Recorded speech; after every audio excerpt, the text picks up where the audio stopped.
Na tela para vocês, a imagem agora da transferência e também dos depoimentos. A deputada Flor de Lis presta 10 horas de depoimento sobre o assassinato do marido. Os 2 filhos suspeitos do crime vão ser transferidos a qualquer momento para o presídio de Benfica. A nossa equipe de reportagem acompanha tudo de perto, ao vivo. O desenrolar e mais um dia de investigação você tem no SBT Rio, que começa agora. Solta a buzina. A gente está chegando. Eu, doutor Carlos Augusto Nogueira, aqui comigo. Simbora, que tem muito mais, hein? Bom dia para você. Olha o que a gente tem por aqui. Secretário do prefeito afastado de Belfor Roxo é assassinado a tiros. O William Chaveiro, de 35 anos, também era líder comunitário e candidato a vereador. A gente também vai trazer esse caso, quem teria cometido o crime e a investigação e mais.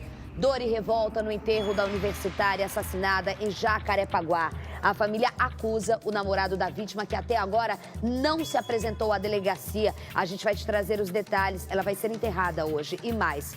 O prefeito Marcelo Crivella deve obter maioria na sessão de hoje na Câmara de Vereadores, que analisa um pedido de impeachment. Mas o clima de guerra ainda prossegue. Crivella pode enfrentar uma nova denúncia esse ano. Prepara a reportagem da maternidade, enquanto eu dou um recadinho aqui pra vocês. Na câmera do Capitão Amigo, tá preparada a reportagem da maternidade? Superlotação, mofo, mulheres grávidas jogadas em cadeiras e acompanhantes no chão. Este é o estado precário da maternidade Mariana Bulhões, em Nova Iguaçu. E como se não bastasse, pacientes reclamam de descaso também na hora do parto, o que provoca graves riscos à saúde da mãe e do bebê. Patrícia Hadrich acompanhou e viu de perto. Eu mesmo estava ali já agoniada. Esses 14 dias foi os piores 14 dias da minha vida. O desabafo de Mariana é sobre os 14 dias que passou internada após o parto de Ludmila, a caçula de 4 meninas. A mãe teve uma infecção após a cesárea. Pensava na minha filha, o que poderia acontecer comigo naquele hospital, que eu poderia não sair viva dali, entendeu? Deixar minhas filhas com os outros. É muito ruim. O parto aconteceu na maternidade Mariana Bulhões, em Nova Iguaçu. O marido da cuidadora registrou em fotos e vídeos mofo nas paredes e superlotação. A situação das mães aí com criança, tá? Isso é um absurdo, não pode acontecer. Sobre a superlotação, a Prefeitura de Nova Iguaçu informou que a maternidade, que existe desde 2013, realiza atualmente cerca de 4 mil atendimentos por mês, quase 50% a mais do que a capacidade. Isso acontece porque 45% dos pacientes atendidos aqui são de outros municípios da Baixada Fluminense. A superlotação é um problema muito sério, porque Tô com a minha esposa aqui na também, realidade a situação é a mesma, é o único tá? Não hoje tem maternidade municipal da Baixada Fluminense. Na década de 70 nós tínhamos 17 maternidades. Tô com a minha esposa aqui também. Hoje, na década, do século 21, nós já estamos hoje só com 3 maternidades, uma municipal, que é a nossa, e 2 do estado. Então, hoje nós temos em torno de 300 leitos para atender uma população de 3 milhões e 500 mil pessoas. Se nós fecharmos a maternidade, aonde essas pessoas serão atendidas? Ele afirma que, apesar da superlotação, não faltam médicos nem insumos. Sobre o mofo, uma reforma deve ser feita nos próximos dias. Nós estamos trabalhando em condições ideais? Não. Estamos longe de trabalhar em condições ideais. Como resolver essa superlotação, doutor? Teriam que abrir outras maternidades? É a única solução. Não existe outra solução a não ser os municípios que nos rodeiam abrirem as suas maternidades, abrirem os seus serviços, darem atendimento nas unidades básicas para um pré-natal mais adequado, mais coerente e mais digno. Logo após a entrevista com o diretor, uma surpresa. Uma mãe chega dando à luz dentro de um carro. Olha, o diretor teve que parar a entrevista porque chegou um carro aqui com a mãe dando à luz e o bebê nasceu. O bebê nasceu no carro, o doutor fez o parto. Parto pélvico? Meu Deus, não deu tempo nem de entrar na maternidade, meu Deus do céu. Gente, que momento emocionante. Meu Deus do céu. Nasceu no carro, em frente à maternidade. O diretor estava dando entrevista para o SBT Rio. Teve que parar a entrevista para fazer o parto. É menino ou é menina? Menino. É um menino? Ele tá bem, né, doutor? Tá ótimo. Meu Deus, que coisa mais linda, olha só. Agora O menino que acabou de nascer dentro do carro está sendo levado agora, vai receber os atendimentos, vai ser levado para dentro da maternidade. O doutor disse que ele está bem. Gente, que momento emocionante. Vai sendo levado pelo diretor do hospital para dentro da maternidade para receber os primeiros cuidados. Como é que a mãe tá? Sim, sim. Você tá bem, meu amor? Como é seu nome? Juliana? Como é o nome do teu filho? Enzo Gabriel. Registramos o nascimento do Enzo Gabriel. Você tá se sentindo bem, meu amor? Então tá bom. Gente, que momento emocionante. Conversei ali rapidamente com a Juliana, com a mãe do Enzo Gabriel, que acabou de nascer. Teve aí o nascimento registrado, né, pelo SPTU em frente à maternidade, porque não deu tempo de entrar. Não deu tempo. O vizinho que trouxe ela encostou o carro aqui. Aconteceu tudo muito rápido. E agora ela vai ser levada também, claro, para dentro do hospital para receber os cuidados. Tem que mandar para a mãe do Enzo para ele guardar pro resto da vida, é isso. Olha só, a gente continua e tem que saber fazer investimento na maternidade. Líder comunitário e ex-assessor do prefeito afastado de Belfor Roxo, Vaguinho do MDB, foi assassinado a tiros na noite dessa segunda-feira. Você vai ver agora a reportagem completa de mais um caso, onde? Na Baixada Fluminense. Rodou.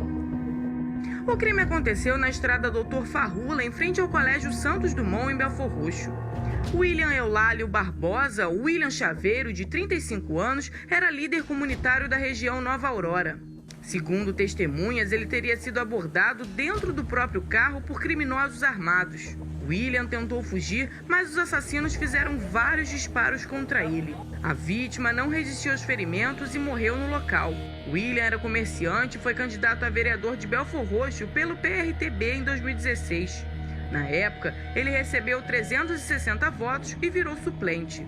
Muito abalada, a esposa dele esteve no local do crime. Nas fotos publicadas nas redes sociais, William aparecia sempre ao lado de políticos.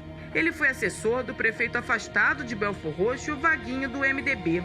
Policiais da Delegacia de Homicídios da Baixada Fluminense fizeram perícia no local. A Polícia Civil vai investigar agora o que motivou o crime e está em busca de imagens de câmeras de segurança que possam identificar os assassinos. Olha, a gente viu ali que é uma rua que não tinha grande movimento no momento em que aconteceu o crime, porém a gente viu ali o registro de câmeras de segurança feita pela equipe da madrugada, a imagem feita pela equipe da madrugada.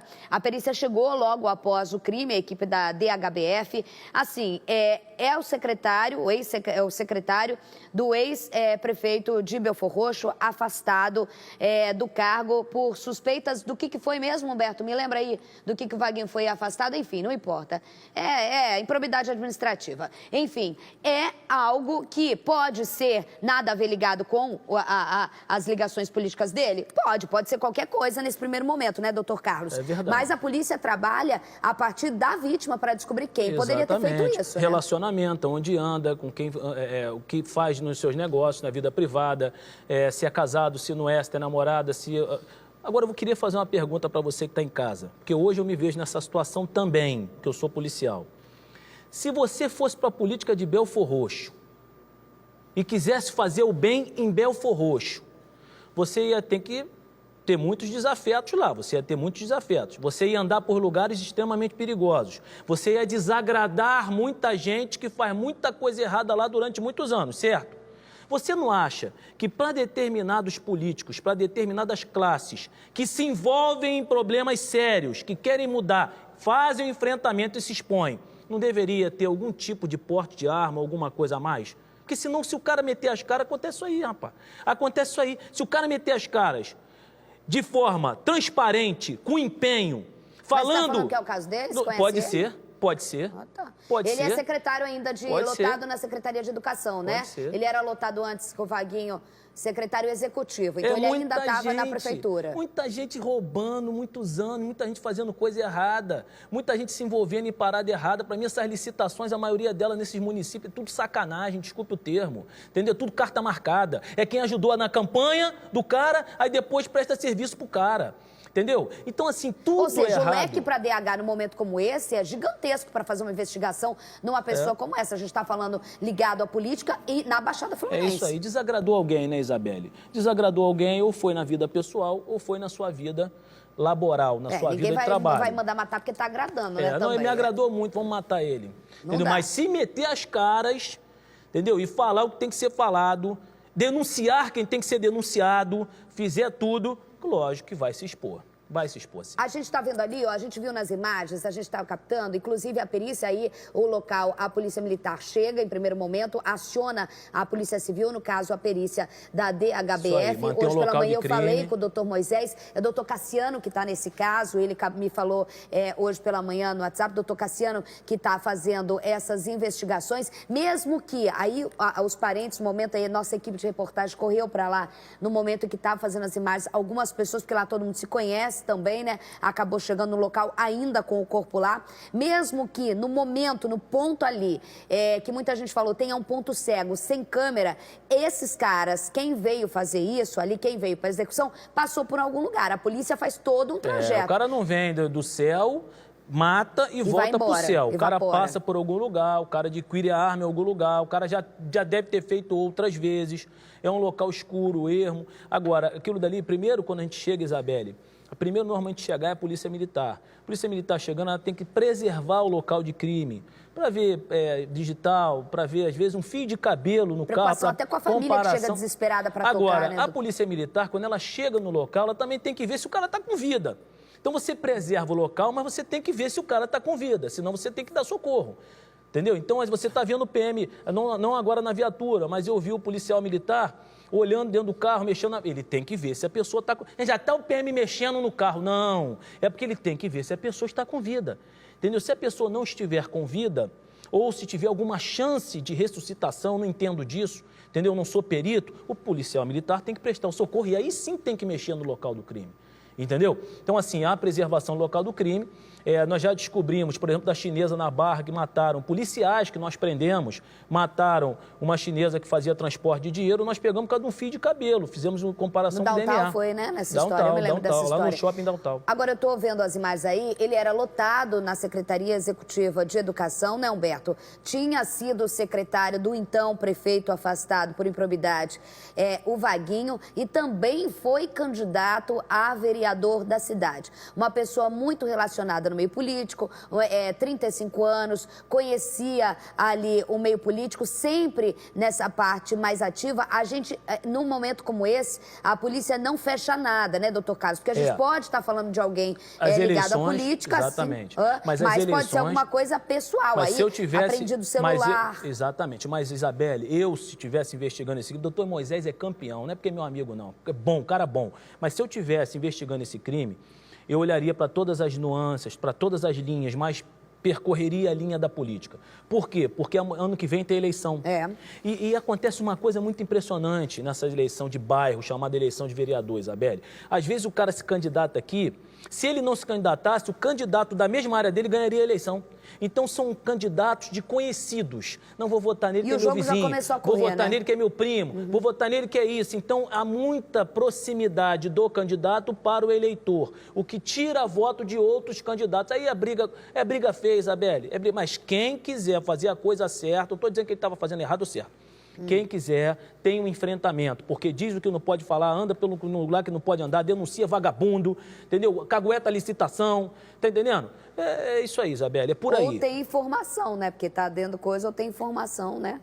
Não sabe, aí. Tudo é a polícia que vai investigar. Quem que tá indo para lá, Humberto? Tá chegando? Caio Alex está se posicionando em frente à Delegacia de Homicídios da Baixada Fluminense. Daqui a pouco eu vou ao vivo para saber. Nesse momento, 11h52, as diligências já estão na rua desde as primeiras horas da manhã. Eu conversei com o doutor Moisés, doutor Cassiano, que assumiu o caso. Daqui a pouco eu vou te atualizar ao vivo direto da Baixada, tá? Mais de 10 bandidos fortemente armados com fuzis explodem uma agência do Banco do Brasil no Andaraí. O repórter Daniel Penafirme esteve lá e conta pra gente como tudo isso aconteceu. Veja. Um vídeo feito por um morador e postado em redes sociais registra os tiros.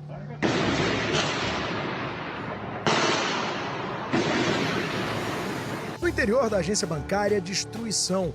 Os explosivos usados pelos bandidos danificaram totalmente os terminais de autoatendimento, além da fachada do banco. Eu tive que pegar minhas netinhas, minha família, tirar do quarto, porque o tiroteio era muito próximo, passar elas para a sala, né? Tirar todo mundo do quarto para proteger, porque na hora tu não sabe de onde vem a bala, né? Tudo aconteceu por volta das 3 da manhã, bem aqui onde nós estamos, na rua Barão de São Francisco, no Andaraí. A agência bancária que foi alvo dos criminosos foi esta aqui do Banco do Brasil. Segundo testemunhas, eram mais de 10 bandidos. Eles chegaram até aqui em 3 automóveis. 2 dos automóveis encostaram aqui na porta da agência bancária e de dentro desses carros saíram os ladrões que explodiram ali os caixas eletrônicos. O terceiro carro ficou ali no início da rua, com um grupo de bandidos dentro dele, dando cobertura aos comparsas que estavam aqui roubando a agência bancária. No momento em que houve a explosão, uma viatura da polícia passava exatamente no início dessa rua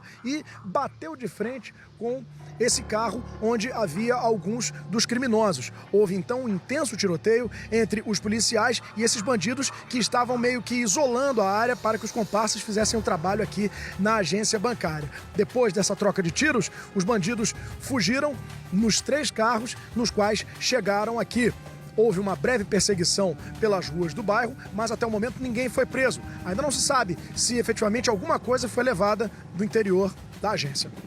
A tinta que foi expelida pelos caixas eletrônicos para danificar as notas como um mecanismo de segurança ficou espalhada por toda parte. Na fuga, os ladrões deixaram para trás esta barra de ferro usada para arrombar a porta principal. Ainda na madrugada, policiais do esquadrão antibombas vistoriaram a agência. Peritos também examinaram o local. Eles recolheram diversas cápsulas.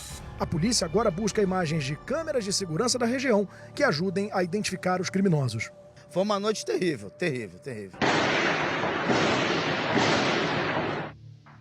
Na verdade, 3h20 da manhã, o morador do terceiro andar, em frente à agência, acorda, um tiro bate na parede dele. Você tá vendo aí, ó, 10 bandidos, no mínimo 10 bandidos armados, que chegaram pronto para fazer a explosão, levar o dinheiro e aí acabaram, mas eles sabem que podem acabar batendo com a polícia, como aconteceu, né, doutor Carlos? Verdade. Por isso eles vão fortemente armados. Por isso a gente está falando de uma quadrilha, primeiro, especializada para explodir, levar dinheiro sem se matar, porque se sou eu ou você quiser agora entrar na agência mais próxima e explodir, a gente vai virar pedacinho, porque tem que ser especializado para estourar e não morrer, né? Para explodir o troço e não morrer. Segundo, especializado para conseguir tirar o dinheiro e também não destruir esse dinheiro. E o terceiro, bandidos que têm apoio de outros vagabundos para conseguir 10 fuzis e ir até o Andaraí, pronto para a guerra, se bater de frente com a polícia, que é o que aconteceu, doutor Carlos. Exatamente. Você vê que são muitas pessoas. Dependendo, a viatura chegou rápido, né?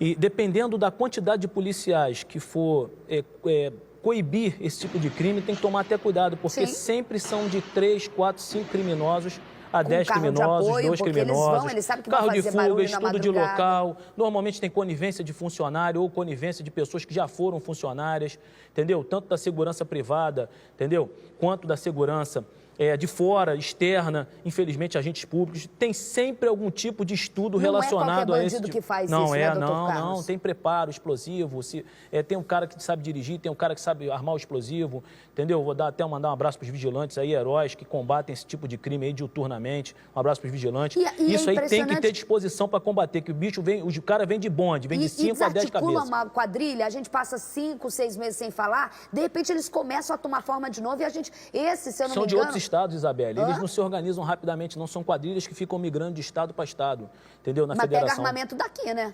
Armamento é ou alugado ou comprado. Aí depende se eles já trazem do outro estado ou se eles adquirem no local que eles vão praticar o delito. Eu acho difícil o cara chegar de outro estado e rapidamente ter o conhecimento para adquirir o armamento necessário. Já tem uma logística pronta, exatamente. Então tem que quebrar essa quadrilha, não só a quadrilha que vai e comete o crime, o da ponta que a gente fala, mas essa cadeia toda, que é desde quem articula, de quem vem de fora, de quem aluga a mão de obra aqui no Rio de Janeiro. Tem toda uma logística facilitada para isso. Até os policiais agora que bateram de frente são testemunhas. Porque todo crime todo crime deixa indícios. E à medida que eles vão praticando mais os crimes deles, mais indícios vão surgindo, até que você pega esses indícios todos e você reúne, entendeu? Para que você chegue aos autores. Essa barra de ferro aí provavelmente tem alguma prova, alguma coisa assim. Ou alguém que já, por exemplo, mas essa barra de ferro aqui, rapaz, foi apreendido uma barra de ferro lá em Manaus, e tal. Aí, caramba, aí você vai ligando os fatos, entendeu? Juntando os indícios, a roubos e furtos, ela sabe trabalhar esse tipo de ocorrência, Isabelle. Ela sabe trabalhar esse tipo de ocorrência. Outras quadrilhas já foram desarticuladas, muitas outras. né? Me lembro da época do Reginaldo e do Eduardo Freitas, que zeraram rouba-banco. Então, são épocas, né, que as pessoas ficam migrando, surgindo e se especializando em determinados crimes. Porque a tecnologia, os bancos investem, os caras também têm que ter alguém que entenda de tecnologia, de explosivo. A gente viu, foi o ano passado, né, que um agente da própria polícia que desarticulava o explosivo prestava serviço para os bandidos e foi preso. Exatamente. Tem sempre uma conivência, um vagabundo, pilantra, um safado que se passa para o lado de lá e aí desarticula 100 homens nossos, 1000 homens nossos, e ainda dão uma aparência de que na polícia só tem bandido por causa dessas minorias de vagabundos que infelizmente passam por lá de lá, infelizmente. O depoimento do senhor do terceiro andar que teve o tiro é impressionante, porque ele diz que o filho dele de 4 anos acordou gritando. E aí ele percebeu que o barulho que o filho acordou era de tiro. Até essa... E bate na parede do quarto dele. Você tá lá no andar aí dormindo, o filho acorda, é tiro. Aí como é que é importante, né? Você pega essa testemunha, pergunta o que ela ouviu, pergunta como o tipo de ruído, tipo de barulho. Foi um barulho assim, foi um barulho assado, você leva ela para escutar o barulho, para saber se eles estavam de fuzil, de pistola, de revólver, entendeu? A vítima, a testemunha, ela fica confusa, claro, mas você com o som, ela se aproxima da realidade, então você já sabe o tipo de armamento utilizado, já sabe o carro de fuga porque bateram de frente com a PM. Olha o estado, entendeu? Então você reúne esses indícios todos para você chegar à autoria. Isabelle, é um trabalho de formiguinha.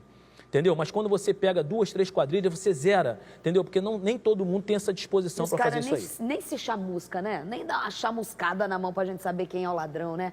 Foi enterrado no cemitério de Inhaúma o corpo da estudante universitária encontrada morta na casa do namorado no Anil, em Jacarepaguá. A família da jovem acredita que o rapaz que está desaparecido seja responsável pelo crime. Quem conta essa história pra gente é o repórter Fabiano Martinez. Rodou. No enterro da jovem, a dor de parentes e amigos. O sentimento de dor, moça. A gente não queria que ninguém passasse por isso. Eu nunca pensei que minha filha... É um vazio que fica. Levei 33 anos para ter minha única filha. Luísa do Nascimento Braga tinha 25 anos e estudava Ciências Sociais na Universidade Estadual do Rio e Cinema na PUC. Ela foi encontrada morta no sábado, no último andar deste prédio em Jacarepaguá, na Zona Oeste, no apartamento do namorado, que era colega de faculdade da vítima. Segundo a polícia, Luísa estava seminua e havia uma poça de sangue perto da cabeça da jovem. De acordo com a família de Luísa, o rapaz entrou em contato com o dono do imóvel na semana passada e disse que precisava viajar com urgência. Depois disso, ele desativou as redes sociais e não foi mais visto, o que levantou as suspeitas dos parentes da universitária. Mas ele falou que o Bruno ligou entre terça ou quarta-feira, falando que ele tinha que fazer uma viagem de imediato, que ele estava com dinheiro do aluguel, mas ele não podia pagar no momento. A gente não tem a menor dúvida, porque ele teve o último contato com ela, vivia com ela. O namorado de Luísa está sendo procurado pela Divisão de Homicídios para prestar depoimento. Os agentes estão ouvindo testemunhas e buscam imagens de câmeras de segurança para esclarecer o caso. A gente só espera a justiça das autoridades para que não venha acontecer com outras famílias. Eu só quero que ele pague pelo que ele fez, porque tudo indica que foi ele que fez isso, porque ela jamais se mataria. A imagem desse pai é muito triste. Quem acompanhou ontem sabe, doutor Carlos. A filha não aparecia, a mãe começou a desesperar, fala, meu coração de mãe diz que aconteceu alguma coisa. O pai foi com o dono do imóvel, entrou no imóvel e o pai que encontrou o corpo dela. Foi o próprio pai que encontrou o corpo dela. Ontem ele conversou com a gente no Instituto Médico Legal, uma tristeza, porque ele ainda ia ter a difícil missão. A imagem não vai sair da cabeça dele, mas ainda de fazer o reconhecimento, que é o protocolo que tem que ser feito. Eu vou ao vivo com o Caio Alex, que tem mais informações direto da Delegacia de Homicídios. Daqui a pouco ele vai estar entrando com a gente. Doutor Carlos, a gente, ele ainda, é óbvio que ele ainda está como desaparecido. Até vou perguntar isso para o Caio, que a polícia já mudou isso. Mas você tem um plano, olha só, se você é o delegado, o último contato que ela tem por celular é com ele. Eles tinham terminado um relacionamento. Ele avisa uma semana antes para o dono do imóvel que ele alugava, aquele onde ela foi encontrada, que ele vai viajar, que vai entregar o apartamento. Ele apaga as redes sociais dele antes de ir ao encontro dela. Ela não dá mais, assim que ela chega, uma hora depois, ela não dá mais contato com os pais, não responde mais o WhatsApp. E o pai entra e acaba encontrando ela morta dentro do apartamento e ele não é mais visto. A gente já pode considerar ele o principal suspeito? Com certeza, Isabela, óbvio, com certeza, né? Com certeza. Isso aí não precisa ser delegado para, entendeu? Com certeza. Eu me sinto até ridículo aqui de dar uma opinião técnica num negócio que todos os indícios, por enquanto, levam a crer que seja ele o autor do fato. Agora, Isabelle, o cara que mata, ele tem vários tipos de atitude. Por exemplo, ele podia ficar lá confortando a família agora, que nem o que confessou lá da Flor de Lis está fazendo. Mas esse aí preferiu fugir, em tese é ele, e ele preferiu fugir. Então, você vê um comportamento que parece até premeditado, tá, Isabelle? Sim. Você parece até premeditado. Não, se foi ele mesmo, ele premeditou, porque ele apaga a rede social, ele diz que vai viajar. Eu fecharia o cerco ali, entendeu? Isso é perícia no local, não há indício de mais ninguém ali, não há indício de arrombamento, ninguém viu ninguém entrando, ninguém saindo, entendeu? Fecho em cima dele, pego o testemunho do cara do aluguel, vejo para onde ele foi, apaga a rede social, se eles tinham brigas, as pessoas ali devem ouvir, amigos do casal que de repente sabia ou não de briga. Então, eu pego tudo que ali cerco, indicio e peço a prisão. Se fosse eu, faria isso. Entendeu? Vamos então para DH? Crime assim que tudo indica. Ah, mas foi ele? Pô, não estava lá. Mas pelo que é da reportagem, que eu não estou com os autos na mão, da reportagem tudo indica que seja ele. Bora para a Delegacia de Homicídios, que investiga este caso. Caio, ele era aguardado aí na delegacia para prestar depoimento. Não apareceu. Ele é considerado ainda desaparecido ou ele já é considerado foragido? Boa tarde para você. Boa tarde, Isabelle Benito. Boa tarde a todos. Até então, desaparecido, tá?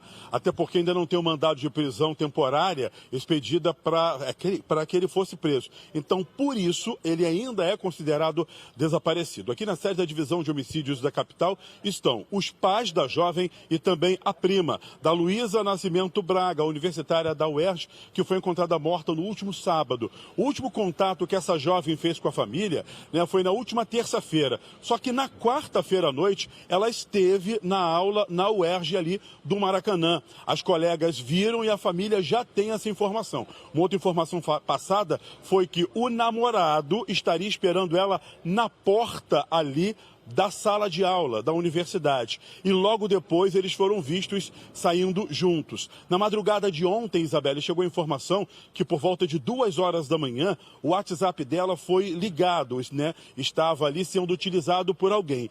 E também na madrugada, o Messenger do rapaz, do Bruno Ferreira Correia, estava sendo utilizado. Só que ele não respondia às pessoas da família. Nesse exato momento, a Divisão de Homicídios está investigando o caso, corre atrás de imagem de câmera de segurança e o objetivo é tentar saber o que aconteceu. E ele é o principal suspeito. É com você, Isabelle. Então tá certo. Obrigada, Caio Alex. Qualquer informação ao vivo, direto da DH Capital. A deputada federal Flor de Lis prestou depoimento ontem que durou mais de 10 horas. A qualquer momento, o filho dela, os 2 filhos, devem ser transferidos para a cadeia de Benfica. A gente vai ver a reportagem agora? Então tá, vamos ver a reportagem, pode rodar. 8 filhos de Flor de Lis e Anderson do Carmo compareceram à Divisão de Homicídios de Niterói para prestar depoimento. Amigos da família também foram ouvidos. A deputada federal chegou por volta de 12:30. Ela passou direto neste carro. Ela perdeu, né, o marido dela, o filho dela está sendo acusado pela morte do esposo dela. Era um casal com muita força política. Então, assim, ela está muito abalada, que não sabe o que tem por trás disso. A polícia também investiga se Flor de Lis era oprimida pelo marido. Essa informação consta no inquérito.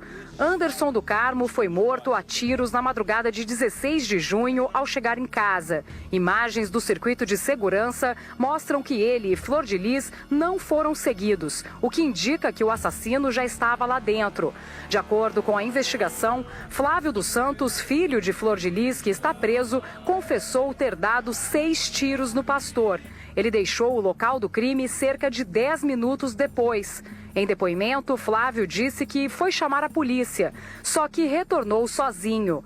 2 dias depois, investigadores encontraram no quarto dele a arma do crime. Também descobriram um edredom sujo de sangue e objetos ainda não identificados queimados no quintal. Um celular da vítima continua desaparecido. A polícia já sabe que Flávio vinha tentando obter uma arma desde outubro do ano passado. Ele solicitou um registro de colecionador ao Exército, mas não conseguiu porque não apresentou os documentos necessários. Flávio, então, pediu ajuda ao irmão Lucas, que também está preso, para conseguir a arma. Eles compraram a pistola por R$8 mil numa favela do Rio. Hoje ele nega a participação. Ele nega que confessou? Não tenha dúvida, ele nega a confissão.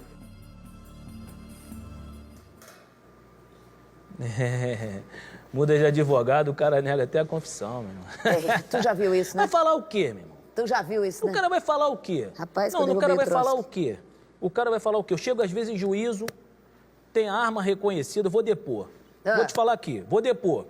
Aí chega em juízo, arma apreendida, reconhecimento, tudo. Vagabundo batom confessando, coisa e tal. Chego na frente do juiz, o juiz fala, doutor, advogado, Vossa Excelência quer fazer alguma pergunta pro delegado? O delegado sentado, né? Quer fazer alguma pergunta? Quero sim. Essa confissão, o senhor torturou meu cliente. Eu falei, eu? O cara confessou, meu irmão. Aí ele falou, o senhor torturou. Eu falei, arma apreendida. O senhor que plantou lá. Eu falei, pô, não, e as testemunhas? O senhor deve ter convencido. Eu falei, quando não tem, olha só, quando não tem o que falar, Carlos. O polícia torturou. Entendeu? A arma foi plantada, tá tudo, entendeu? O cara não confessou mais, eu falei que eu matei, não entrou ninguém, não saiu ninguém da casa, só saiu ele correndo, mas eu não sei o que aconteceu. Simbora então agora, ao vivo com o setorista da DH de Niterói. Vamos deixar lá o Fabinho direto agora. Tudo acontece na hora que o Fabinho tá no ar. Fábio Barreto atualizando mais um dia de delegacia de homicídios.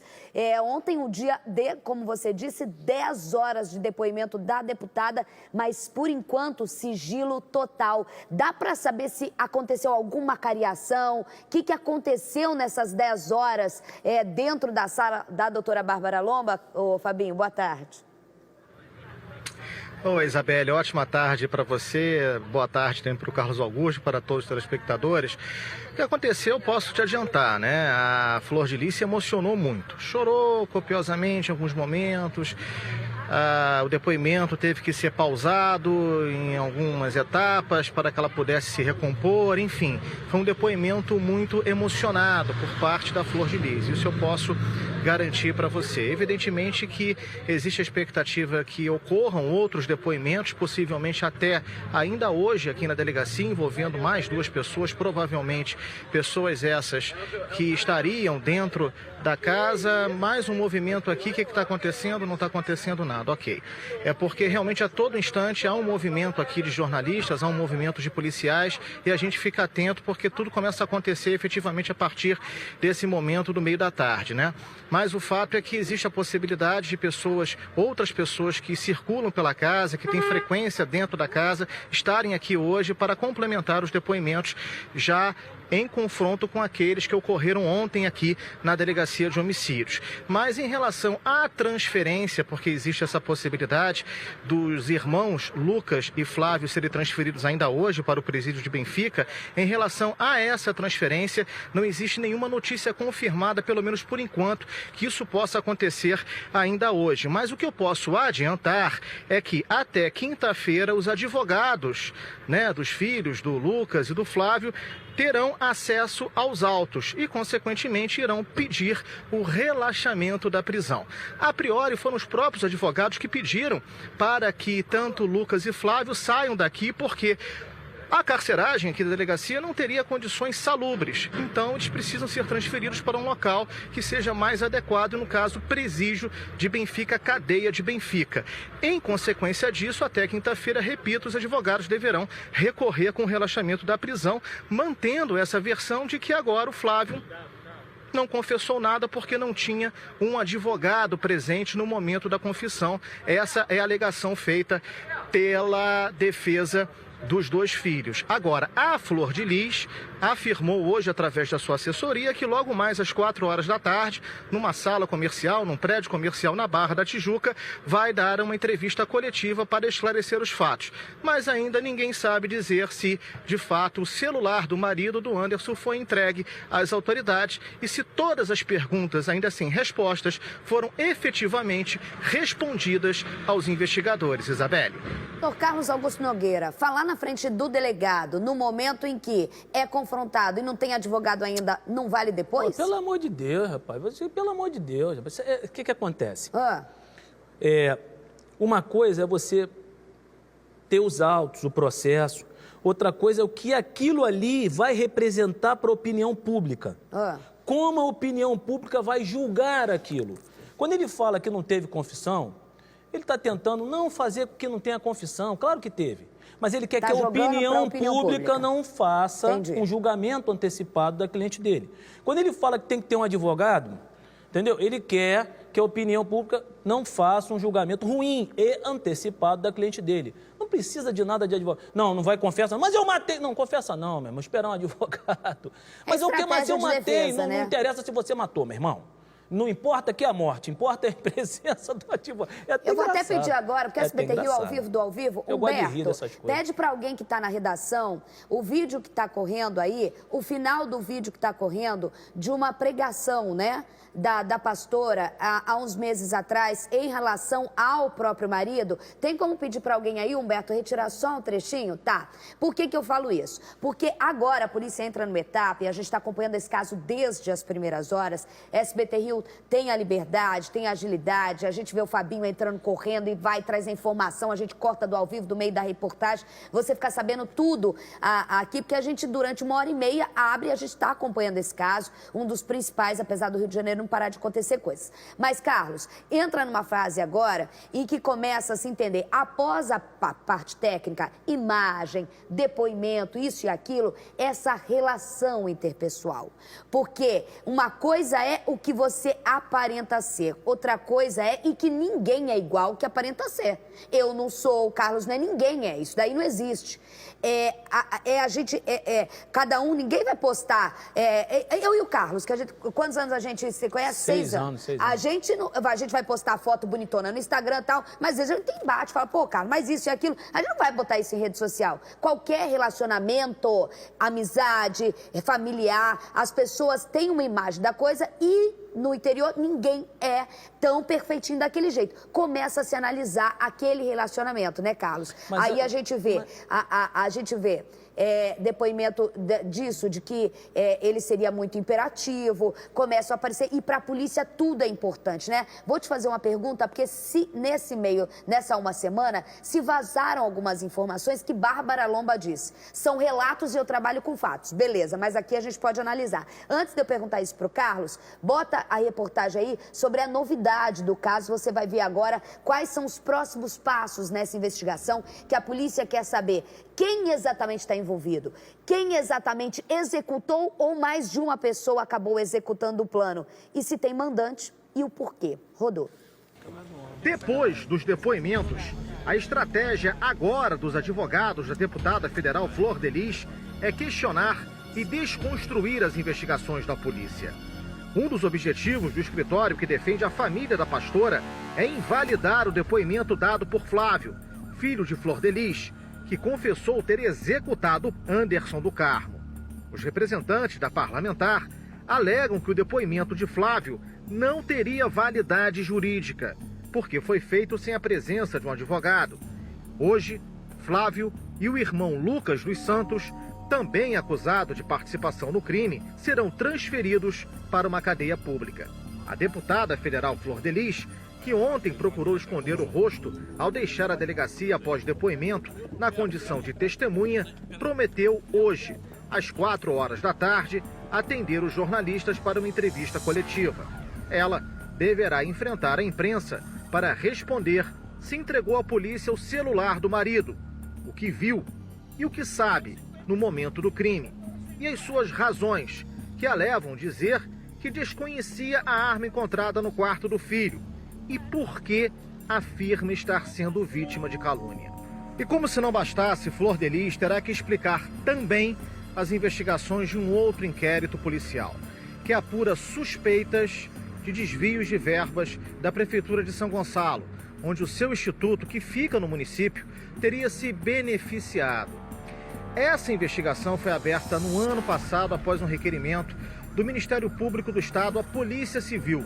Já foram ouvidas 9 testemunhas nessa investigação, que continua em andamento. O Instituto Flor de Lis de Apoio ao Menor foi fundado pela deputada para atender crianças e adolescentes. Era administrado pelo seu marido assassinado. Em nota, a Prefeitura de São Gonçalo disse que não tem vínculo com o Instituto e nem conhecimento do caso. E Flor de Lis ainda não disse nada sobre os supostos benefícios ao seu instituto. Agora vamos à pergunta que eu queria te fazer. Carlos, a gente está vendo novas etapas, o que é normal, mas num caso como esse, em que tem, né, várias malhas a serem investigadas. Logo se falou no 3º dia de investigação, alguém teria dito, e a doutora Bárbara falou que são só relatos, não tem nada oficialmente, que ele também estava sendo envenenado, lembra disso? Lembro. E que acusava a própria mãe, eram relatos de colocar remédio na comida e que ele já tinha um problema estomacal, e algumas pessoas relataram que ele reclamava bastante, teria até sido internado para isso. Diante dessa suspeita, que não tem nada oficial, a própria doutora falou, é possível tecnicamente se fazer uma exumação de corpo, um exame, para conseguir saber se ele estava sendo envenenado, se alguma coisa acontecia antes dessa execução que levou à morte dele? Isabelle, você acha difícil? Eu vou dar uma opinião aqui que não é técnica, tá? Eu não sou perito, mas eu tentaria realizar, sim, algum tipo de exame relacionado a isso, tá? E mais, eu verificaria se ele realmente foi internado e conversaria tanto com amigos, pessoas de trabalho, até registro porque no hospital, necessariamente não são amigos, registros de hospital, médicos que fizeram atendimento, porque nessa hora o médico vai aparecer, eu juntaria tudo e tentaria analisar conjuntamente, né, porque isso é só um indício, para comprovar esse caso dessa declaração do envenenamento. Sei lá, existe faria a essa possibilidade, comprovação. a doideira Mas, dele sem dúvida, já chegar já morto teria e até tomar feito, tiro depois, já teria mas até teria feito, o laudo sido apontado, né? Já teria até feito isso, né? Eu acho difícil, Isabelle, porque não houve um tempo, entendeu? Ele chegou logo depois, logo... Você acha que foi o tiro mesmo foi ali? Foi o tiro. Mas não é que relatos, essa... quando surge uma fumacinha, né? É o que você falou, se fosse delegado, você pediria, provavelmente vai só saber se já não Só está se, às vezes, lógico, você tem meia hora, o cara chega... Segura o cara, bota o veneno no cara, o cara morre em 2 minutos, 1 minuto, aí sim, claro, há tempo para tudo. Mas é muito pouco provável isso. Muito pouco provável, porque o cadáver, a gente diz isso, né, no direito, né, na polícia. Fala por o cima. cadáver fala com você, quando ele, através dos indícios, ele diz o que aconteceu. Se tivesse esse tipo de envenenamento, se tivesse segurar o cara, tal, espancamento, tal, o cadáver, ele demonstra isso no laudo, entendeu? E aí você começa a enxergar outras linhas sem ser o disparo de arma de fogo, sabe? E não houve, pelo menos não foi ventilado nada nesse sentido. Agora, eu sempre falo, se havia edredom com marca de sangue, na garagem normalmente não tem edredom, só se tiver um varal, porque há lugares que as pessoas colocam para secar. Se havia negócio de queimaram objetos de edredom com sangue, pode ser, eu não sei, porque eu não fui ao local, de repente tem disparo no chão, estou falando besteira, pode ser que ele não tenha morrido ali. Isso pode ser, que ele tenha morrido em outro local, o pessoal levou, jogou as cápsulas ali, e até isso justificaria as poucas cápsulas encontradas com o número de tiros no corpo dele. Apesar que pode ter sido transfixante e tal. Isso justificaria, entendeu? O número de tiros e as cápsulas, pode ser que ele tenha sido jogado ali e para simular um assalto, entendeu? Agora, se não entrou ninguém na casa, se ele estava dentro da casa, não entrou ninguém, foi gente da casa que fez. Ou uma pessoa que lá estava escondida esperando chegar. Mas se lá estava escondido e depois não saiu ninguém, então ninguém estava escondido, porque não saiu ninguém. Sim. Então foram aquelas pessoas, por isso que eles chegaram a confessar. Agora, fala, irmão, tá queimado, ó, você saindo da casa, não entrou ninguém, não saiu ninguém, foi quem, irmão? Foi quem? É coisa cara técnica, que desceu aí ali? não é subjetivo, né? Agora, só que o pessoal que está aí, que muitas vezes quando o Carlos falou, o corpo, o cadáver fala, é com a investigação. O que fala é o seguinte, a cena do crime ele conta Ela a história, fala, né? Que ajuda, é isso que, na verdade, a polícia faz. É a técnica, é a questão técnica. Exatamente. Que não dá pra pessoa escapar. Senão muita gente escaparia de crime. O que a gente vê é que não existe crime perfeito. Esse, então, parece mais amador do que tudo, né? Fabinho Barreto, pergunta pra você. Crime de ódio, né? Crime de ódio normalmente deixa muito vestígio. Fabinho Barreto, a pergunta pra você é a seguinte, aí nos bastidores, a gente sabe também que não é uma questão de insalubridade, porque o presídio de Benfica, ontem eu conversei com a menina que foi presa no lugar da irmã ao vivo no meu programa de rádio, ela falou que ela nunca viu coisa mais horrorosa que aquele presídio de Benfica. Presídio é muito bom, presídio é muito bom, lá é que é ruim, presídio é ótimo. Então, mas essa história, Fabinho, de querer ser transferido pra Benfica por uma questão de, porque aí não tem insalubridade e tudo mais, na verdade a estratégia da defesa pra não ficar o tempo todo eles serem confrontados e falar demais. Seria isso? Exatamente, exato, perfeito, Isabela, exatamente isso.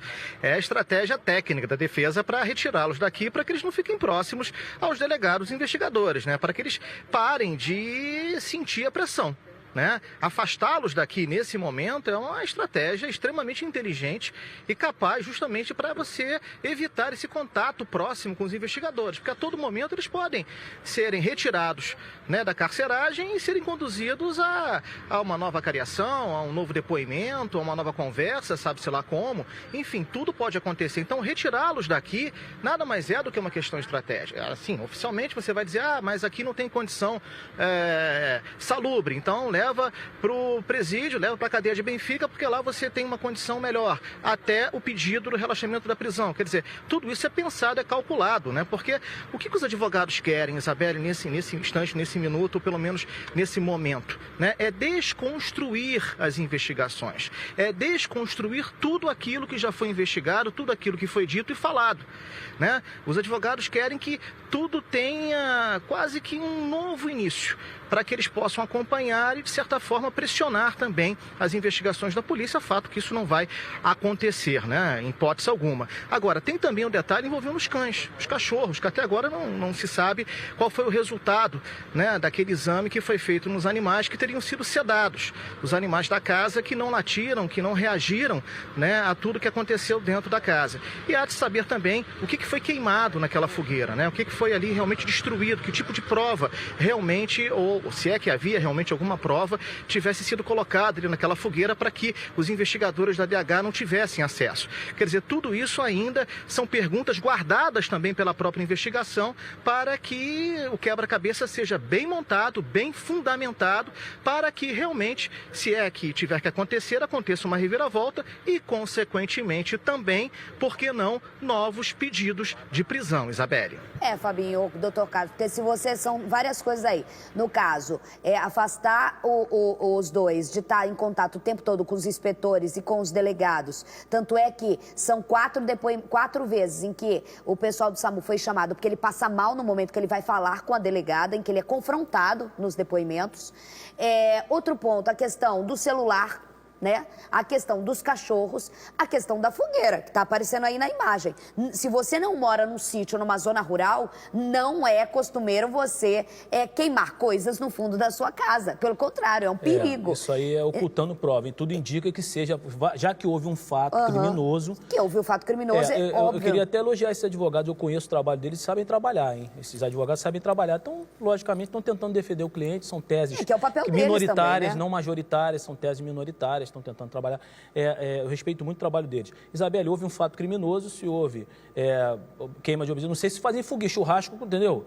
Se fizer churrasquinho, que não pega bem, porque senão vai a roupa, fogueira, né? A carne não vai ficar boa, carne não vai ficar boa, de repente está muito fria, essa época do ano o pessoal estava se esquentando, houve um fato criminoso, então teve gente tentando apagar provas. Supõe-se que alguém tentou apagar provas. E aí vê quantas pessoas exatamente estavam na casa. Uma família tão grande como essa, no momento que acontece um fato como esse, ou que alguém tenta queimar alguma coisa, ou que alguém tenta desfazer de alguma coisa, qualquer movimentação na casa, qualquer depoimento, muitas vezes a pessoa nem tem nada a ver com isso, mas qualquer informação para a polícia de que viu algo estranho é importante para solucionar o crime, né? Exatamente. Até importante para a deputada, até importante para livrá-la de qualquer especulação, para os outros filhos, a importância da clareza, se chegar ao final dessa investigação, né? Exatamente. Eu sempre falo isso, são 3 opções em relação a ela. Né, com muito respeito. A primeira opção, ela não sabia de nada, quando viu isso, se deparou e tomou um choque, se chocou com tudo isso. A segunda, ela não sabia de nada, mas quando soube, tentou acobertar. Porque eram os filhos. Ela falou de latrocínio, moto que seguiu. E a terceira opção, ela sabia e fez e ainda tentou acobertar. Então, são 3 hipóteses muito claras em relação a ela, entendeu? Eu acho difícil, muito difícil, as coisas acontecerem sem o conhecimento das pessoas que estão ali. Mas pode acontecer e eu já vi muitos casos que aconteceram, entendeu? Só que os fatos, pelo menos o que foi dito pela imprensa, os fatos denotam, entendeu? Muitas coisas obscuras. Por que não aparece o telefone do cara? Não levaram nada, não levaram joia, não levaram nada. Por que some o telefone do cara? Só entendeu? O telefone. Por que some o telefone do cara? Né? Por que eu não sei, aí é que tá, eu tenho essa dúvida, sabe, Isabela? Eu tenho essa dúvida se as perfurações, elas foram feitas por uma ou mais armas. Eu tenho essa dúvida, realmente eu tenho essa dúvida. Entendeu? Eu tenho a dúvida de quantos disparos realmente foram efetuados. Né? Porque há lesões de defesa, né? O cara bota o braço aqui, tem um disparo que passa aqui, vem no peito e ainda pode sair. Então são 3 furos. Então não são números de são tiros, 4, né? Furos. Então assim, eu queria realmente enxergar o lado pericial, queria enxergar o que as pessoas disseram para dar informações mais fidedignas, mais precisas. Mas a gente está dando informações sempre com base no que a gente está ouvindo da imprensa, tal, declarações, etc. Fábio Barreto tem mais informações pra gente, para você entender a movimentação hoje na DH. É óbvio, né, Fabinho, que muita coisa pode acontecer. Você estava aí, todos os colegas, essa quarta-feira passada, do nada a Flor de Lis apareceu. Mas a marcação hoje, a imprensa aí, é essa possível transferência, né? É verdade, Isabela. A expectativa é para essa possível transferência do Lucas e também do Flávio, que pode acontecer nas próximas horas, né? Não dá para a gente realmente taxar aqui ou fazer um diagnóstico mais preciso sobre o que vai acontecer nas próximas horas. É inviável, né? De fato, a assessoria da Flor de Lis marcou essa entrevista coletiva para as 4 horas da tarde, na Barra da Tijuca, numa sala comercial, né? Os advogados também falam até, o escritório diz até que haverá uma entrevista coletiva concedida pelo grupo de advogados, mas isso só vai acontecer depois que eles tiverem acesso aos autos. A polícia, por enquanto, oficialmente não se pronunciou sobre o caso e fica sempre também a pergunta e também aquela questão sobre os tiros, que foram também parte deles concentrados na genitália da vítima, né, Isabela? Isso também é muito a ser levado em consideração e quer dizer alguma coisa, com certeza, pela motivação do crime. Daqui a pouco... Entupiu o cara de tiro. Você entupiu o cara de tiro, entendeu? Nas genitálias, perto das genitálias, enfim, isso é crime de ódio. Isso pode ser traição, isso pode ser dinheiro, pode ser pedofilia, pode ser tudo. Isso é crime de ódio. Isso é crime de ódio. Daqui a pouco a gente vai te mostrar mais, inclusive um vídeo que está viralizando na internet. Daqui a pouco eu te conto qual que é. Prepara aí, 12h30, homens do BOP e do Choque, com apoio do grupamento aeromóvel da PM, fazem operação contra o tráfico de drogas nas comunidades do Viradouro, Grota e Igrejinha, em Niterói. Logo na chegada, os policiais foram recebidos a tiros e houve confronto com os criminosos. Jackson Silva conta pra gente. Rodou. Policiais do BOP entraram no complexo do Viradouro. Do alto do morro, homens do Batalhão de Ações com Cães procuram por armas e drogas. Logo na chegada dos policiais, os traficantes atacaram. Houve confronto. As marcas dos tiros nesta parede dão a dimensão do que aconteceu por aqui. E o pior, em todas as ruas, a gente não consegue ver várias barricadas. Fica tudo com medo, né? Muito medo mesmo.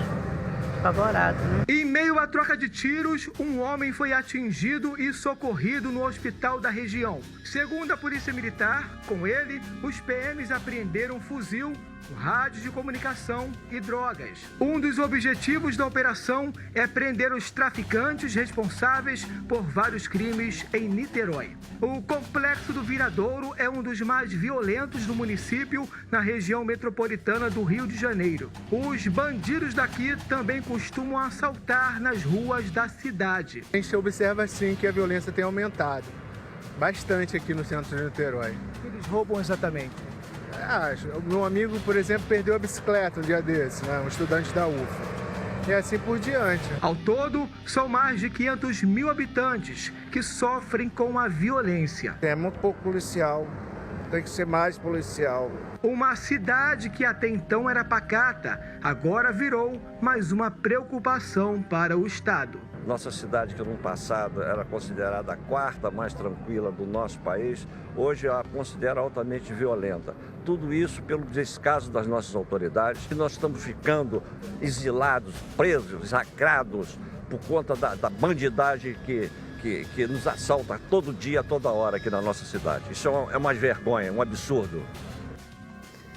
É o reflexo, a gente mostra Niterói há quantos anos já sofrendo gradativamente com essa violência que assusta, que é o roubo e tudo mais. Você vê toda a PM aí com mega operação nessas comunidades, Igrejinha, Grota ali, que a gente falou. Qual mais outra, Humberto? A gente falou são 3 que a gente já acabou falando.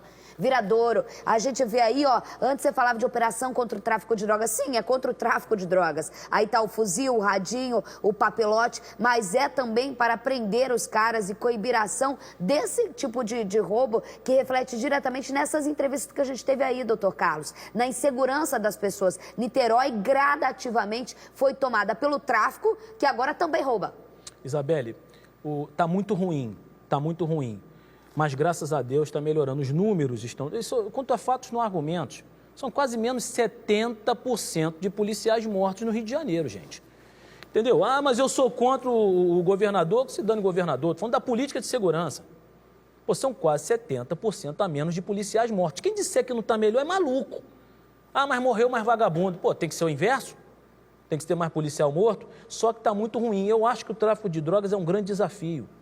O roubo é um grande desafio, mas sabe o roubo que está incomodando hoje? A gente fez até um trabalho, está fazendo um trabalho na Analerj, de juntar negócio de câmera, botar policial disfarçado e tal. É roubo em um coletivo, Isabelle. Roubo em ônibus. Isso é uma praga. Se eu não me engano, eu acho são que tem que ser 57 atacado, por dia, eu estou falando besteira, é mais até. Tem que ser atacado de forma muito forte, entendeu? Eu acho que esse tipo de crime é que está aumentando.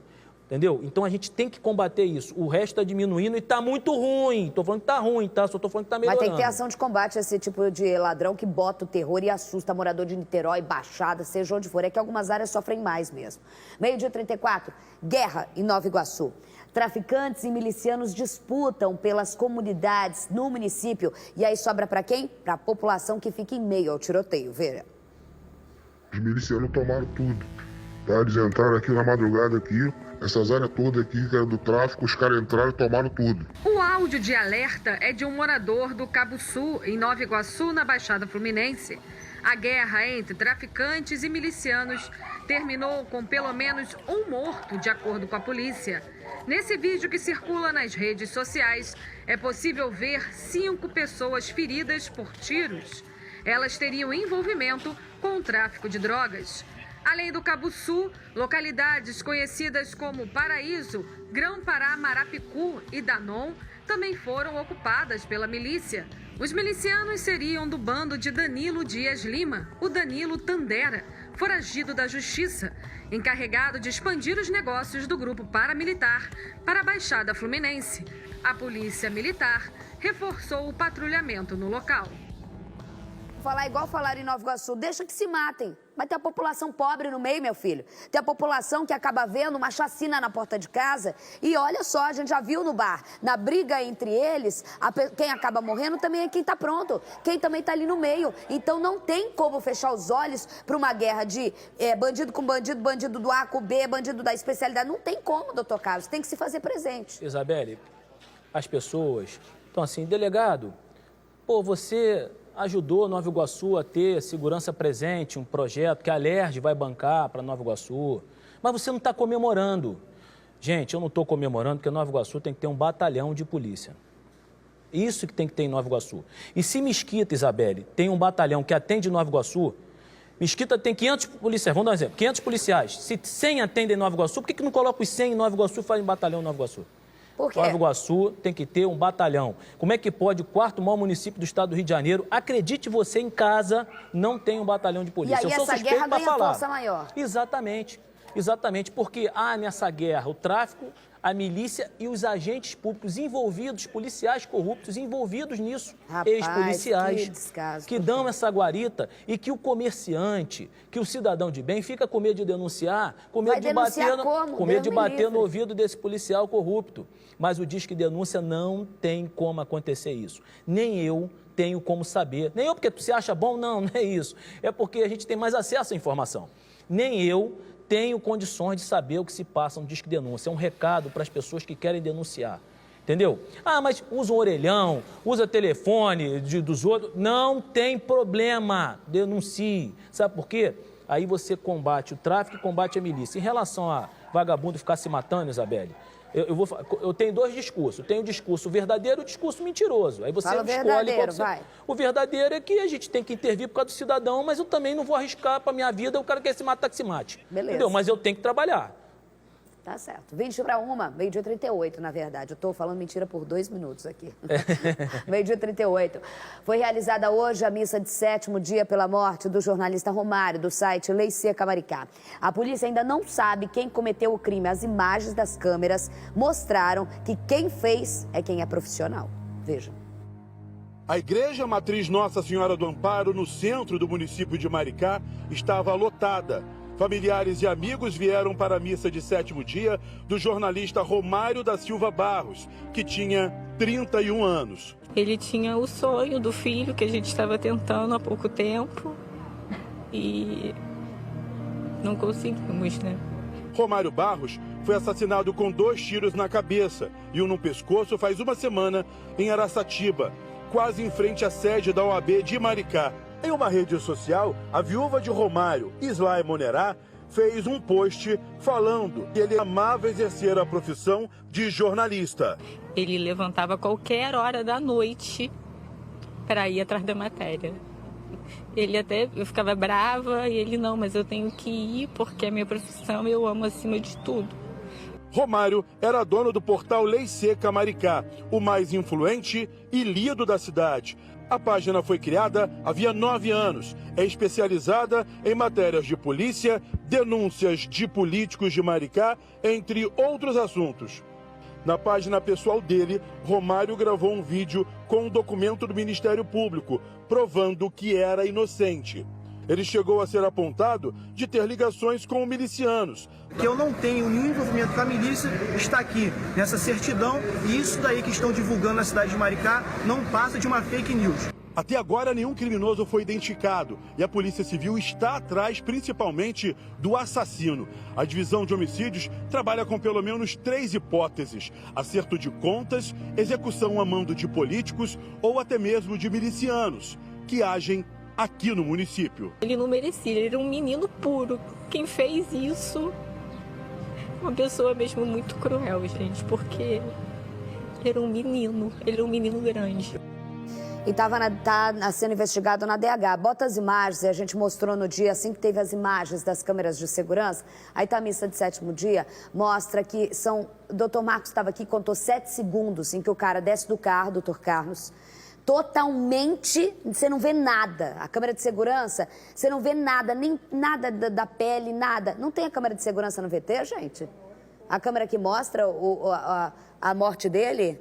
Bota lá que é muito importante. São 7 segundos em que ele entra no carro, ele senta depois da corrida, ou seja, os caras estavam parados atrás dele, o cara, no profissionalismo, desce todo tapado. Você vê, o cara abre a porta do carro, mata, entra no carro e sai. É uma coisa assim, parece que aquela pessoa treinou para fazer aquilo, parece que é uma cena treinada. Se você olha, você acha que é uma cena ensaiada de filme. O cara já tá acostumado, né? Pistoleiro, profissional, crime de pistolagem, né? A pessoa está acostumada. Agora, Isabelle, vou falar, o pessoal de casa já sabe, né? Mas só vou pensar alto, então. Isabelle, você tem que investigar quem ele desagradava, tanto no ambiente social quanto no ambiente de trabalho, porque essas pessoas denuncistas, pessoas que trabalham, entendeu? Fazendo o jornalismo investigativo, informativo, tanto para o bem quanto para o mal, no sentido de noticiar as coisas boas e as coisas ruins, elas desagradam muita gente. Tem que investigar quem ele desagradou, se ele estava recebendo ameaça. Aí a imagem que eu tô te falando, ó. Olha a imagem, essa daí é a imagem aí, ó. Ele entra, correu, a vítima que tá no carro branco, o Romário, o cara desce todo, olha lá, ó, são 7 segundos e que ele comete o crime e volta. Você não consegue, doutor Carlos? É tudo, é luva. O cara tá todo vestido de preto. Impressionante. O que é, Diego? Nós vamos nesse carro urgente. Olha só isso. Tu vai se surpreender. Reviravolta no caso da menina que morreu numa poça de gasolina em Caxias, lembra? A mãe e a avó da menina faziam parte da quadrilha que desviava combustível da Petrobras. Eu converso agora ao vivo com o delegado Júlio da Silva Filho. Júlio Filho. Doutor, tô aqui meio passada. É a menininha que a gente mostrou na imagem, que parecia até a Bruna Marquezine criança, lembra? Que morre, acontece a explosão lá da gasolina do meio desse roubo. A mãe diz que não viu a filha, que acabou ficando na poça de gasolina e morreu queimada, ficou não sei quantos dias internada. A gente ficou aqui consternado com essa história. Doutor Júlio, a mãe e a avó estavam envolvidas nessa quadrilha? Boa tarde. Boa tarde, Isabelle. Boa tarde, doutor Carlos Augusto Nogueira Pinto, meu amigo. Prazer em falar contigo, prazer em falar com todos. De fato, Isabelle, a mãe da menina e o avô, retificando, né? Eles faziam parte da organização criminosa que perpetraram essa ação delituosa e acabaram, então, que acabou dando causa aí à morte dessa menina. Esse fato é triste para todos nós, que foi a morte dessa menina.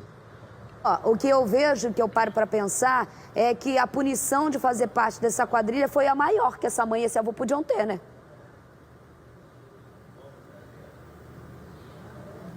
De fato, ela foi quem mais sofreu.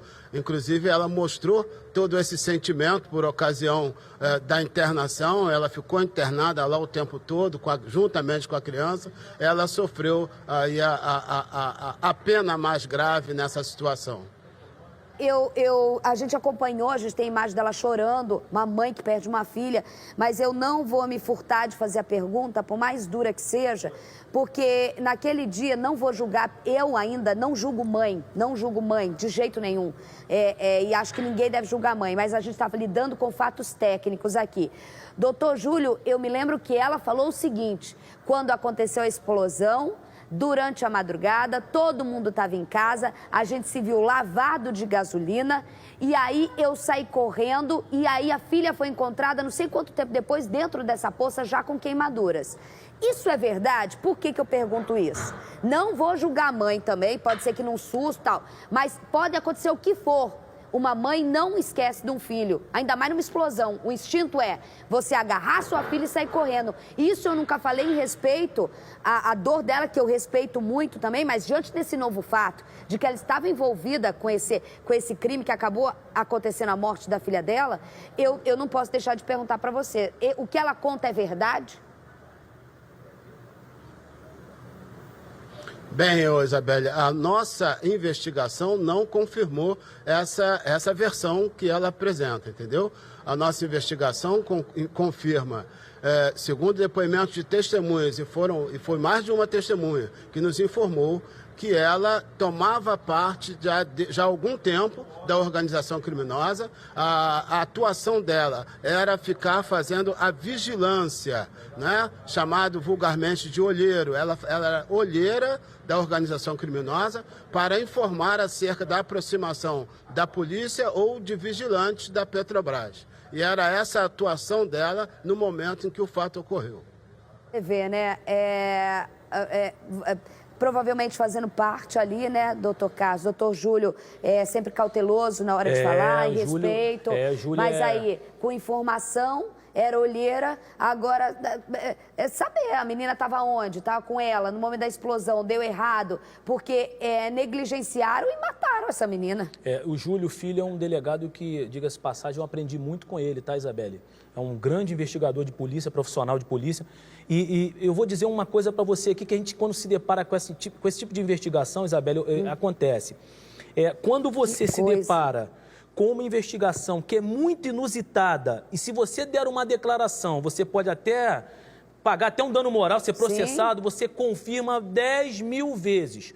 Para você falar, para ele estar falando o que ele está falando agora, se eu conheço bem esse malandro bom aí que está falando na televisão, ele deve ter olhado isso aí umas 1000 vezes, porque é uma informação muito séria. E eu acho envolve muito triste, família, né? envolve seriedade, envolve responsabilidade. Não, você vê a mulher fazendo parte do crime e tal, e aí a filha acaba morrendo, que, olha, vou te falar, hein? Obrigada, doutor chegou a morrer? Júlio, pelas informações. A menina morreu, ficou 20 dias internada, acabou morrendo, tadinha. Obrigada, doutor Júlio, pelas informações. Reviravolta nesse caso. Você vai ver agora, os vereadores votam hoje à tarde o impeachment do prefeito Marcelo Crivella. A expectativa é que o processo seja arquivado. Quem conta pra gente é Patrícia Hadles. Rodou. Um dia histórico na Câmara de Vereadores. Só que não. Nem a oposição acredita no impeachment de Marcelo Crivella. A sessão, que vai decidir o futuro do prefeito, começa logo mais às 2 da tarde. Os 51 vereadores vão votar se ele continua ou não no cargo. Crivella só será afastado se 34 parlamentares se manifestarem a favor do impeachment. Nos bastidores, o que se comenta é que Crivella vai continuar no cargo, até porque o relatório final aponta que não houve crime de responsabilidade nas irregularidades constatadas nos contratos de empresas que fazem publicidade em pontos de ônibus e relógios de rua, que geraram um prejuízo de mais de 8 milhões de reais. Luiz Carlos Ramos Filho, relator do processo, diz que não é possível provar a suposta culpa de Crivella. A comissão observou que o processo teve vícios, pularam etapas desse processo, não respeitando o decreto.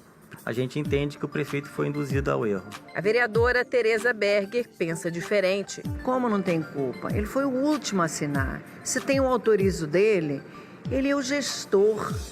Ele é que comanda todas as secretarias, ele é o comandante maior, não é, da prefeitura. Durante quase 3 meses, tempo em que o processo foi discutido aqui na Câmara, o prefeito Marcelo Crivella costurou alianças e atendeu a demandas de vereadores, o que deve render votos hoje. Além disso, com medo de votar contra e ficar mal perante a opinião pública, a estratégia de alguns parlamentares deve ser a de faltar à sessão.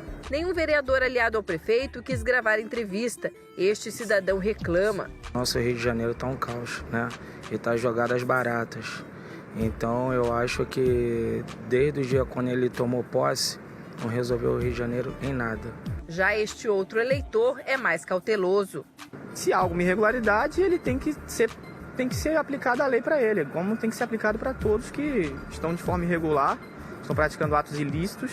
Mesmo se livrando do impeachment, o prefeito deve encontrar dificuldades para terminar a gestão. Ainda tem várias CPIs em andamento na Câmara. A vida não vai ser fácil para o senhor prefeito, não. A assessoria do prefeito Marcelo Crivella informou que ele não vai falar sobre o assunto, tá? Patrícia Hadles está ao vivo e tem mais informações pra gente sobre essa movimentação, inclusive na reportagem. Paty Hadles, boa tarde. Muita gente apostando numa falta aí de alguns parlamentares. Isso aí nos bastidores está correndo mais forte agora que se aproxima o horário? Boa tarde, Isabelle. Isso mesmo, viu? Os vereadores acreditam que pelo menos 10 parlamentares não devam vir à sessão de hoje, tá? A sessão começa às 2 horas da tarde, é uma sessão aberta ao público, uma sessão, na verdade, como outra qualquer, portanto, ela é aberta. E aí o que é que acontece? Como funciona esse rito? Primeiro vai ser lido o relatório da comissão processante, né? E aí a gente não sabe se ele vai ser lido parcialmente ou integralmente. Ele tem 78 páginas. Aí depois cada vereador vai falar durante 5 minutos. Depois a defesa do Crivella vai ter 2 horas e só então acontece a votação. Então ela deve se estender aí durante a tarde e até a noite. Agora, como você disse, aqui nos bastidores a conversa é de que muitos vereadores não vão comparecer, tá? Ninguém aqui acredita se realmente se passar o impeachment, Isa, vai ser uma surpresa até para a oposição, tá? Ninguém acredita que o impeachment passe porque o relatório, né, da comissão processante foi contrário ao impeachment, né? Ele aponta que o Crivella ela não cometeu nenhum tipo de crime. A gente viu aí na reportagem o vereador que fez o relatório e ele dizendo que até os servidores que foram ouvidos no processo, eles isentaram o prefeito. Só que a oposição diz que não, que como o prefeito é quem assina, né, ali no final os contratos, ele tem que saber de tudo que está acontecendo, né?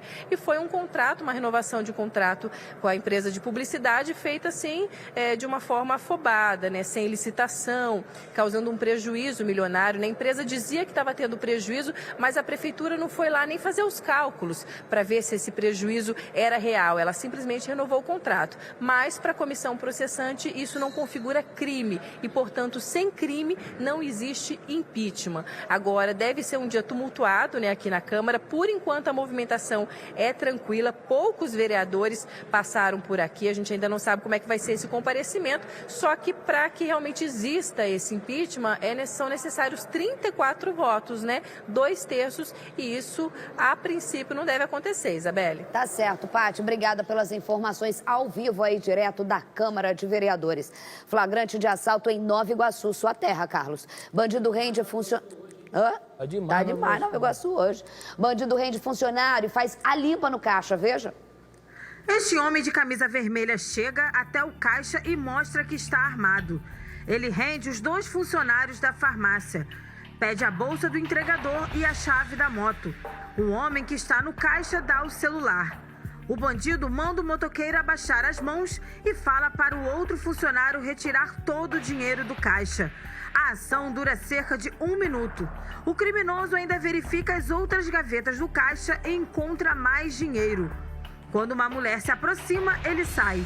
O assalto aconteceu pouco depois das 9 horas da noite da última quarta-feira, na Avenida Luiz de Lemos, em Nova Iguaçu, na Baixada Fluminense. O número de assaltos só aumenta na região. De acordo com o Instituto de Segurança Pública, de janeiro a maio, foram registrados mais de 5.000 casos de roubos de rua e 153 roubos a estabelecimentos. Pezinho rápido esse, meu povo. Olha só, o que foi, Caicai? Ah, Caicai, é pra depois isso. Eu vou pra um rápido intervalo, não sai daí que a gente volta. Já. Já.